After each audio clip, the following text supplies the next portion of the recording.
It's Tennessee Severe Weather Awareness Week, and when it comes to our district, it's something that we don't take lightly. 4 years ago, a violent EF3 tornado destroyed 2 of our schools. Then around a year later, straight-line winds caused heavy damage to some of Wilson Central's athletic fields. Wilson Countyans know all too well that this can be the crossroads for unwelcome severe weather. Wilson County is the second leading county in the state of Tennessee for the number of tornadoes. You know, we follow only Shelby County. So to get a sense of how we handle severe weather situations from a district standpoint, you have to start with the man who is the eyes and ears of all things relating to school and district safety. His name is Steve Spencer, and he serves as the district's emergency management supervisor. He has decades of emergency management experience. There's probably no one in the district more in tune to the barometric pressure than you are. Would you agree with that? Well, I have the background. You know, weather is a science. I've always been fascinated by the science of weather.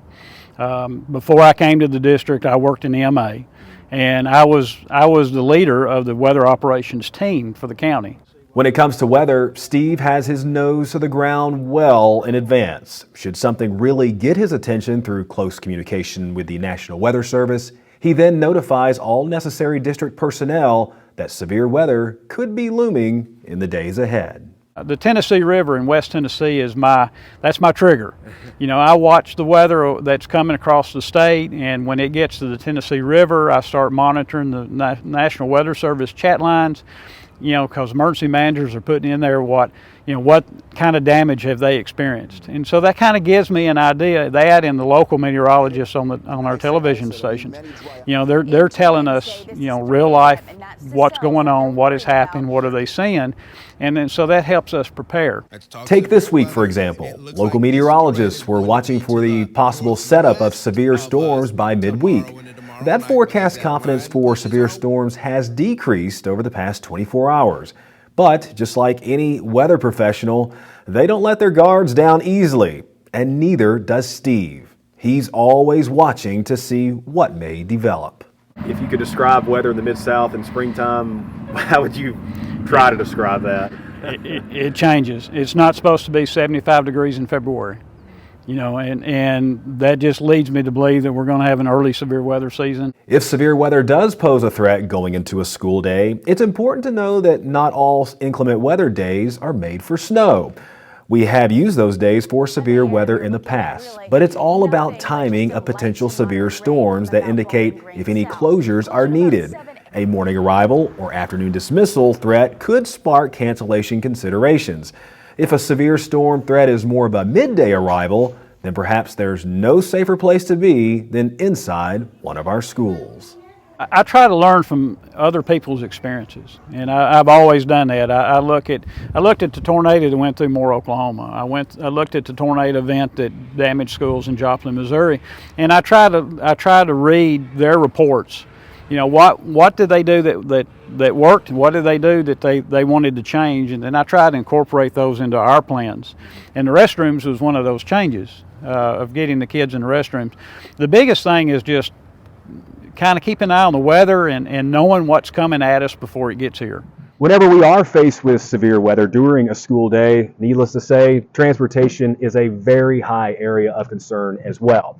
But have comfort in knowing that behind the scenes there's lots of collaboration, precautionary measures taking place as district leadership staff, they look at a lot of things. Transportation Supervisor Kenny Hardaway explains more about how he views bus safety when it comes to severe weather. We're going to look at the big picture. We're going to take all the facts that we know, which whatever's happened at 1 minute can definitely change the next. We saw that even during part of the snow that we dealt with. What we were looking at 1 minute sort of changed over time. So it all depends on what the current situation is at route time or a little before, but our main priority is safety first. Whatever's in the best interest of the students, the staff, and all that's what we're going to do. Safety for drivers and riders is at the forefront of our minds when severe weather is forecasted. Therefore, some schedule adjustments may have to be made on the fly to make way for severe weather to arrive, then exit the area. We get the notifications from Steve and other areas.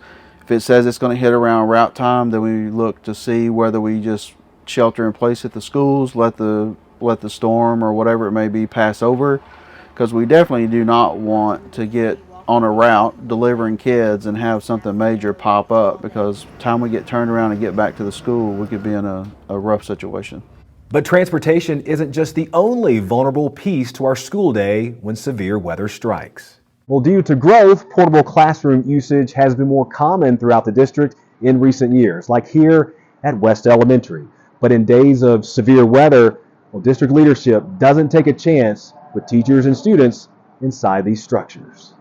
Only a handful of schools use portables at this time, but precautions are always communicated should the district feel that portable classroom use would be unsafe for a school day that includes severe weather threats. We're really grateful to have Steve Spencer and our district personnel because they are watching the weather really closely.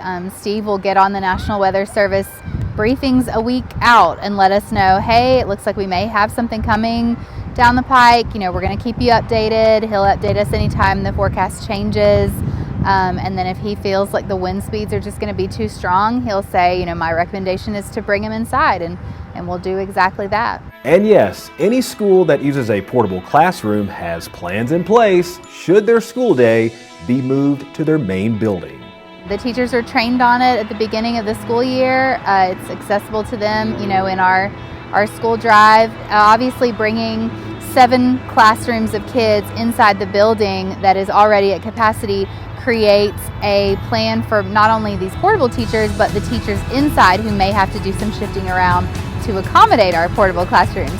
We have full understanding that no months are exempt from severe weather, but this time of year is a great time to remind and reassure everyone that we take severe weather very seriously, and should any very important updates be needed, then you will always be notified in multiple ways. I'm Bart Barker with Wilson County Schools.